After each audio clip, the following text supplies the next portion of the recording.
আপনাদের সাথে আমি এখন যে বিষয়টা নিয়ে কথা বলবো সেটা হচ্ছে বিদ্যুৎ বা ইলেকট্রিসিটি। তো আমাদের যেহেতু রেফ্রিজারেশন অ্যান্ড এয়ার কন্ডিশনিং সাইডটা হচ্ছে ইলেকট্রোমেকানিক্যাল, মানে আমাদের যতটুকু মেকানিক্যাল জানতে হবে ততটুকু ইলেকট্রিক্যাল জানতে হবে।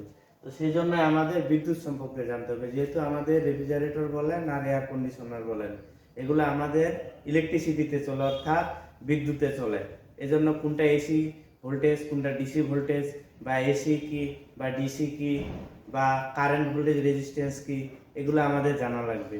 তো আমি এর পরবর্তীতে যে ভিডিওগুলো দিব এগুলাতে এই বিষয়গুলো আমি আলোচনা করব, মানে বিদ্যুতের যে খুঁটিনাটি বিষয়গুলা। তো আপনারা অবশ্যই দেখবেন। আর আপনি যদি আমার চ্যানেলে নতুন হয়ে থাকেন তাহলে অবশ্যই চ্যানেলটি সাবস্ক্রাইব করে নেবেন, আর যদি অলরেডি সাবস্ক্রাইব করে থাকেন তাহলে আপনাকে অসংখ্য ধন্যবাদ। তাহলে বিদ্যুৎ বা ইলেকট্রিসিটি কি, আমরা ডাইরেক্ট এটাতে চলে যাই। যে বিদ্যুৎ কি, বিদ্যুৎ হচ্ছে এক প্রকার শক্তি। বিদ্যুৎ হচ্ছে কি এক প্রকার শক্তি। আমরা যা দ্বারা তাপ, চাপ, আলো, গতিশক্তি প্রভৃতি উৎপন্ন করে অসংখ্য বাস্তব কাজ সমাধান করি, তাই কি বিদ্যুৎ। মানে বিদ্যুৎকে কাজ, বিদ্যুৎ একটা শক্তি, এই শক্তিটাকে কাজে লাগায় আমরা তাপ, চাপ, গতিশক্তি, আলো, শব্দ প্রভৃতি উৎপন্ন করে অসংখ্য বাস্তব কাজ সমাধান করি। তো দেখেন গতিশক্তি কি, যেমন বৈদ্যুতিক যানগুলা চলতেছে ওখানে গতিশক্তি উৎপন্ন করা হচ্ছে। এই যে এখন লাইটিং আছে রুমটার মধ্যে, এই বিদ্যুৎ থেকেই কিন্তু কি আলোক শক্তি উৎপন্ন করা হচ্ছে। হাইড্রোলিক চাপ উৎপন্ন করা হচ্ছে, তারপরে আপনার তাপ উৎপন্ন করা হচ্ছে। যে তাহলে কি বিদ্যুৎ বিষয়টা আপনাদের বোঝা গেছে, বিদ্যুৎ বা ইলেকট্রিসিটি বিষয়টা আপনাদের মানে বোঝা গেছে যে বিদ্যুৎ হচ্ছে এক প্রকার শক্তি যা দ্বারা তাপ, চাপ, আলো, গতিশক্তি প্রভৃতি উৎপন্ন করে অসংখ্য বাস্তব কাজ সমাধান করা যায়। তো বিদ্যুতের প্রকার, বিদ্যুৎ হচ্ছে দুই প্রকার। বিদ্যুৎ হচ্ছে দুই প্রকার, এক হচ্ছে স্থির বিদ্যুৎ আর এক হচ্ছে চলমান বিদ্যুৎ। তো স্থির বিদ্যুৎ বা আপনার স্ট্যাটিক ইলেকট্রিসিটি, সেটা কি, যে বিদ্যুৎ ঘর্ষণের ফলে উৎপন্ন হয়, ঘর্ষণের ফলে উৎপন্ন হয় এবং উৎপন্ন স্থানেই বিনাশ হয়, সেটা হচ্ছে স্থির বিদ্যুৎ। যেমন চিরুনি দিয়ে চুল আঁচড়ালে কয়েকটা টুকরা কাগজের সামনে যদি নিয়ে যাই তাহলে এই টুকরা কাগজগুলোকে যে আকর্ষণ করে সেটা হচ্ছে আপনার স্থির বিদ্যুৎ।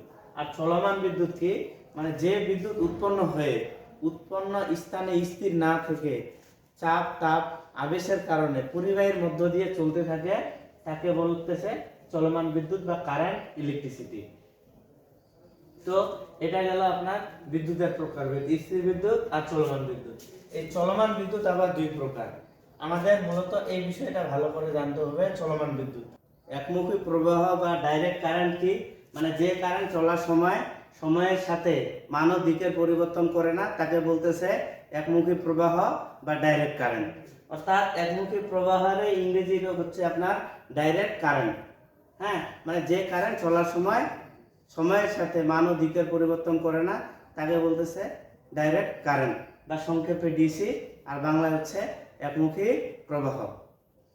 তো আর দুই নাম্বার কি, পরিবর্তনশীল প্রবাহ বা অল্টারনেটিং কারেন্ট, মানে যে কারেন্ট চলার সময় সময়ের সাথে মান ও দিকের পরিবর্তন করে তাকে বলতেছে আপনার অল্টারনেটিং কারেন্ট বা এসি, বা পরিবর্তনশীল প্রবাহ।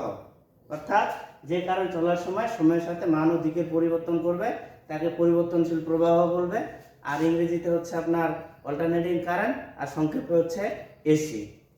তো আপনারা এসি আর ডিসির কথাটা সম্পর্কে আপনারা সবাই পরিচিত। এসি কারেন্ট হয় না, ডিসি কারেন্ট হয় না। মানে ডিসি মানে হচ্ছে ডাইরেক্ট কারেন্ট, আর এসি মানে হচ্ছে অল্টারনেটিং কারেন্ট।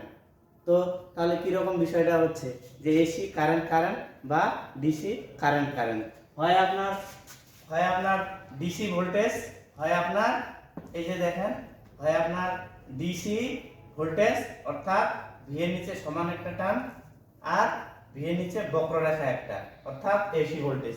কেন এটা সমান টান থাকলে আপনার ডিসি ভোল্টেজ, আর কেন ভি এর নিচে বক্ররেখা থাকলে এসি ভোল্টেজ।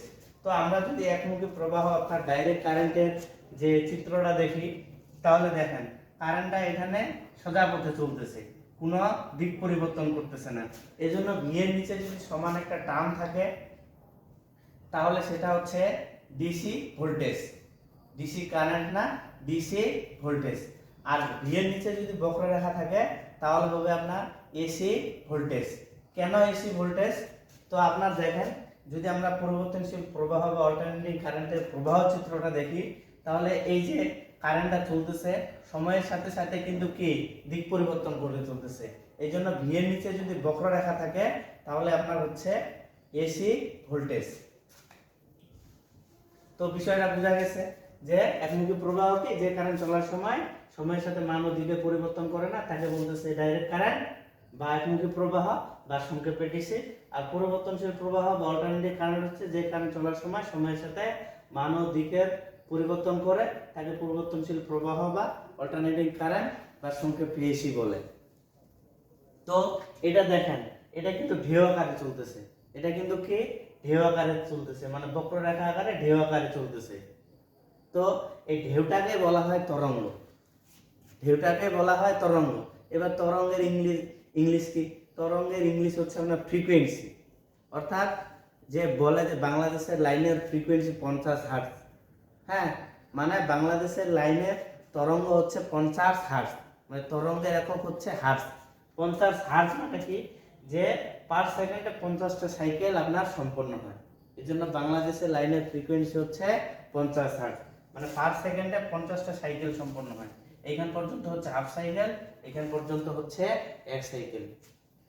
তো বিষয়টা আপনারা অবশ্যই বুঝতে পারছেন যে একমুখী প্রবাহটাকে ইংরেজিতে আপনার বলতেছে ডাইরেক্ট কারেন্ট, সংক্ষেপে ডিসি।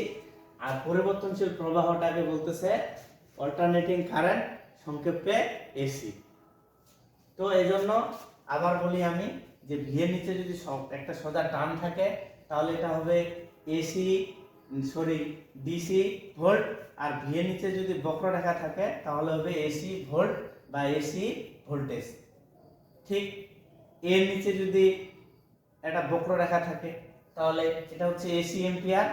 আর এর নিচে যদি একটা সমান টান থাকে তাহলে অবশ্যই সেটা হবে ডিসি এম্পিয়ার। তো এটা কিন্তু আমাদের এই বিষয়টা কিন্তু সুন্দর করে স্টাডিজ করতে হবে। আমাদের মিটারের যে ব্যবহারটা করি ওইখানেও কিন্তু রেঞ্জ আছে, এসি ডিসি রেঞ্জ আছে। তো এরপরের ভিডিওগুলোতে অবশ্যই কারেন্ট, ভোল্টেজ, রেজিস্ট্যান্স, আরও যে বিদ্যুতের খুঁটিনাটি বিষয়গুলো আছে এগুলো নিয়ে আলোচনা করা হবে। তো অবশ্যই ভিডিওগুলো আপনারা দেখবেন। এই পর্যন্তই।